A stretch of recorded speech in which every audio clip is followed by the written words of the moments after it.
think you just brought up a really great point to hit upon real quick, and that is it doesn't require a lot of equipment to stay in shape. Mm-mm.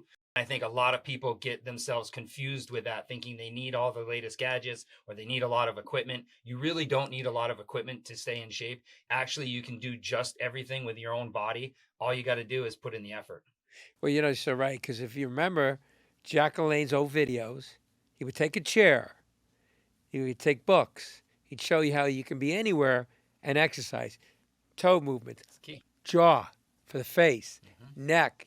Jack was my mentor, and he believed in conditioning. And you are what you eat. So you're sort of like a disciple from Jack LaLanne, who's the godfather of fitness. So Neil, There's you the had next movie. There you go. I could have an Irish guy play Jack LaLanne. I don't know if we'll get away with that one. I got to All right, just they're ask you one giving more us- they're giving us- one more question. Yeah. So Yeah.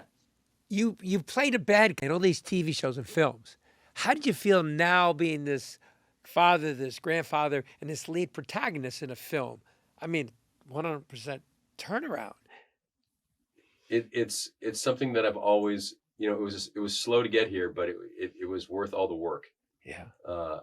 I've been in 100 and something movies and thousands of hours of television, and generally most of them have been villains or heroes around the middle of a war field, or athletes, that kind of, but never had the chance to play that John Wayne hero.